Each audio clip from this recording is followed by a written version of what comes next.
Assalamualaikum warahmatullahi wabarakatuh. Pertama-tama, saya mengucapkan terima kasih kepada dosen pengampu mata kuliah Kajian Islam dan Sains, Bapak Taufik Lubis BSCID MPDI, yang telah memberikan waktunya untuk kelompok kami. Sebelumnya, perkenalkan, nama saya Muhammad Wafi Ramdan dengan NPM 1986100048, dan kemudian ada rekan saya dengan Bu Sumaryatun. Oke, pada pertemuan kali ini kami akan membahas tentang ilmuwan Islam di masa klasik dan ilmuwan Islam di masa modern.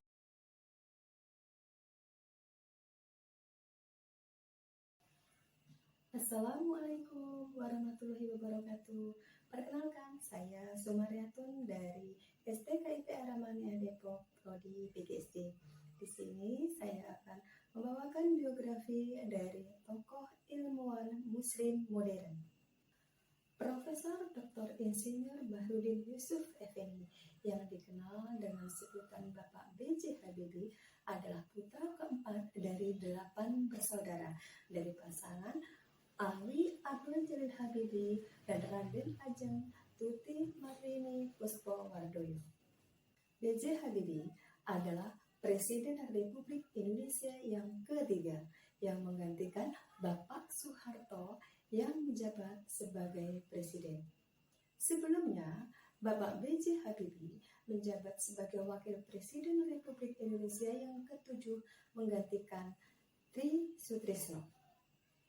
Sebelum masuk ke dalam dunia politik, Bapak B.J. Habibie dikenal oleh masyarakat luas sebagai seorang profesor dan ilmuwan dengan teknologi aviasi internasional dan satu-satunya Presiden Republik Indonesia yang berlatar belakang teknokrat. B.J. Habibie menikah dengan Hasri Ainun Besari dan dikaruniai 2 orang putra yang bernama Ilham Akbar Habibie dan Tariq Kemal Habibie. B.J. Habibie belajar tentang keilmuan teknik mesin di Institut Teknologi Indonesia Bandung yang saat ini dikenal dengan sebutan ITB atau Institut Teknologi Bandung. Kemudian beliau melanjutkan studi penerbangan dengan spesialisasi konstruksi pesawat terbang di Aachen, Jerman Barat. Kemudian beliau menerima gelar Diploma Insinyur dan Doktor Insinyur dengan predikat cum laude. Bapak B.J. Habibie pernah bekerja di perusahaan penerbangan yang berpusat di Hamburg, Jerman Barat. Kemudian pada tahun 1973 beliau kembali ke Indonesia. Kemudian Bapak B.J. Habibie menjabat sebagai Menteri Negara Riset dan Teknologi atau Menristek. Gebrakannya diawali dengan keinginannya untuk mengimplementasikan visi Indonesia. Targetnya adalah bahwa Indonesia sebagai negara agraris harus bisa menjadi negara industri dengan penguasaan dalam bidang ilmu pengetahuan dan teknologi. IPTN di bawah kendali Bapak B.J. Habibie berhasil mengembangkan teknologi sejumlah pesawat terbang, di antaranya adalah CN-235, kemudian N-250, dan N-2130. Satu-satunya pesawat yang menjadi legendaris ciptaan B.J. Habibie adalah pesawat N-250 atau dikenal dengan Gatot Kaca, dan itu adalah satu-satunya pesawat turboprop yang menggunakan teknologi fly-by-wire ciptaan B.J. Habibie. Sementara itu, ketika menjabat sebagai Menristek, Bapak B.J. Habibie terpilih sebagai Ketua ICMI, Ikatan Cendekiawan Muslim Indonesia yang pertama dan terpilih secara aklamasi. Lahirnya ICMI erat kaitannya dengan perkembangan global dan regional baik di dalam maupun di luar negeri. Kisah menarik lainnya dari B.J. Habibie adalah kejeniusannya untuk menciptakan teori Craig atau Craig Propagation Theory yang akhirnya dikenal dengan rumus faktor Habibi. Rumus faktor Habibi adalah rumus yang digunakan untuk menghitung keretakan hingga atom pesawat-pesawat terbang. Rumus faktor Habibi inilah yang akhirnya membuat B.J. Habibie mendapat julukan Mr. Craig. Bapak B.J. Habibie meninggal dunia di RSPAD Gatot Subroto pada tanggal 11 September 2019 dikarenakan gagal jantung. Kemudian beliau dimakamkan di samping makam istrinya Hasri Ainun Besari di Taman Makam Pahlawan Kalibata.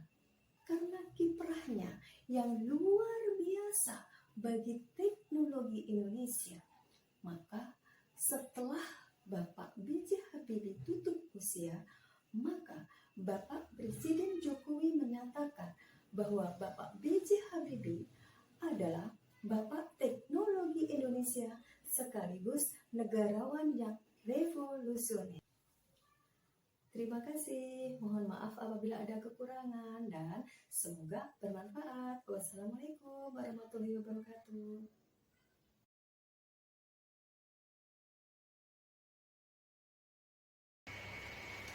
Untuk saya akan sedikit memaparkan tentang ilmuwan Islam pada masa klasik, yaitu Ibnu Sina. Dalam sejarah pemikiran filsafat abad pertengahan, sosok Ibnu Sina adalah satu-satunya filsuf besar Islam yang telah berhasil membangun sistem filsafat yang lengkap dan terperinci, yang dimana sistem tersebut telah mendominasi tradisi filsafat muslim beberapa abad. Pengaruh ini terwujud karena ia memiliki jenis jiwa yang jenius dalam menemukan metode-metode dan alasan-alasan yang diperlukan untuk merebuskan kembali pemikiran rasional murni dan tradisi intelektual Helenisme yang ia warisi, dan lebih jauh lagi dalam sistem keagamaan Islam. Kemudian untuk biografi beserta pendidikannya, Ibnu Sina memiliki nama asli yaitu Abu Ali Al-Husain Ibnu Abdullah Ibnu Hasan bin Ali bin Ibnu Sina. Di Eropa atau di dunia Barat, ia lebih dikenal dengan Avicenna. Ia lahir di sebuah desa Afsiana di daerah Bukhara, Persia Utara pada tahun 370 Hijriah. Menurut sejarah hidupnya, sejak kecil pada umur 10 tahun ia sudah mampu menghafal Al-Quran, dan di usia ke-16 tahun beliau telah meneliti dan atau mempelajari tentang bidang kedokteran, sehingga dia mampu menulis kitab atau buku yang berjudul Al-Qanun Al-Tib atau The Qanun. Dalam pendidikannya, Ibnu Sina haus dengan pendidikan. Hidupnya selalu diwarnai dengan belajar. Di antara guru yang mendidiknya yaitu Abu Abdullah An-Natali dan Ismail Sangzai. Bukan hanya ia memiliki sistem, tetapi sistem yang ia miliki menampakkan sebuah keaslian, menunjukkan jenis jiwa yang jenius dalam menemukan metode dan alasan-alasan yang diperlukan untuk merumuskan kembali pemikiran rasionalis murni dan tradisi intelektual Helenisme yang ia warisi. Keaslian yang menyebabkan dirinya disebut unik tidak hanya terjadi di dalam Islam, tapi juga di abad pertengahan. Karena itu, terjadi pula merumuskan kembali teologi Katolik Roma yang dilakukan oleh Albert yang Agung, terutama oleh Thomas Aquinas yang secara mendasar terpengaruh oleh Ibnu Sina. Kemudian ada beberapa pemikiran menurut Ibnu Sina, salah satunya pada filsafat wujud. Menurut Ibnu Sina, bahwa Tuhan dan hanya Tuhan saja yang memiliki wujud tunggal secara mutlak, sedangkan segala sesuatu yang lain memiliki kodrat yang mendua. Karena ketunggalannya, apakah Tuhan itu dan kenyataannya bahwa ia ada, bukanlah dua unsur dalam satu wujud, tapi satu unsur anatomik dalam wujud yang tunggal. Sedangkan adanya sesuatu yang lain hanya mungkin dan diturunkan dari adanya Tuhan.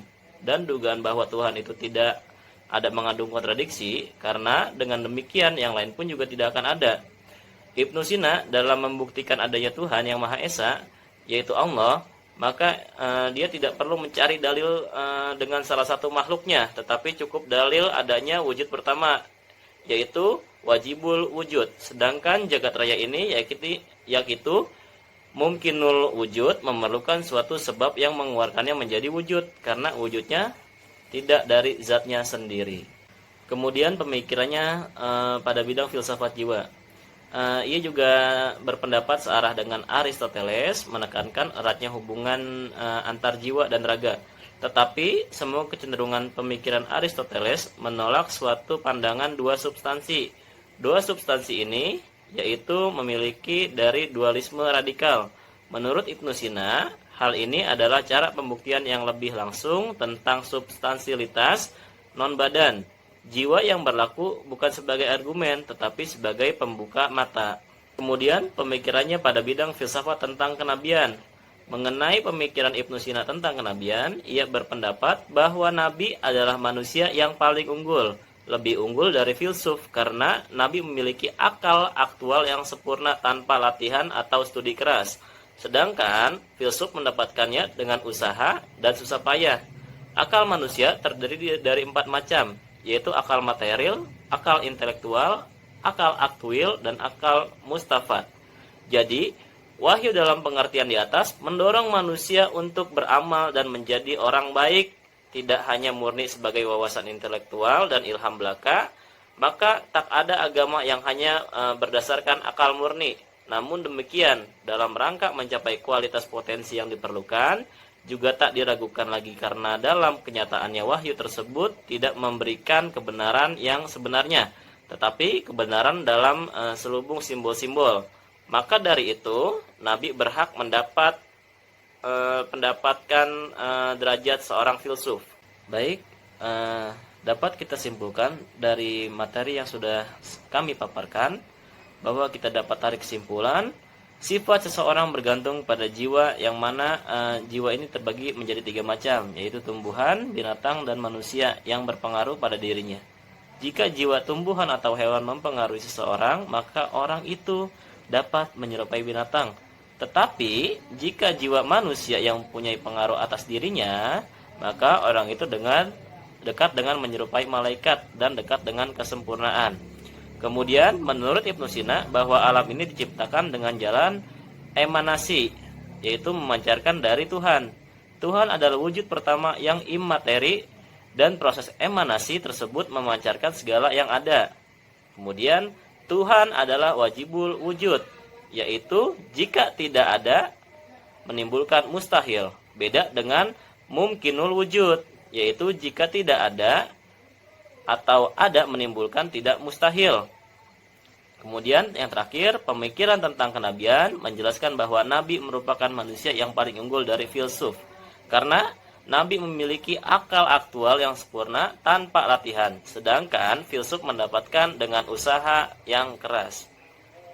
Terima kasih, kurang lebihnya mohon maaf. Wassalamualaikum warahmatullahi wabarakatuh.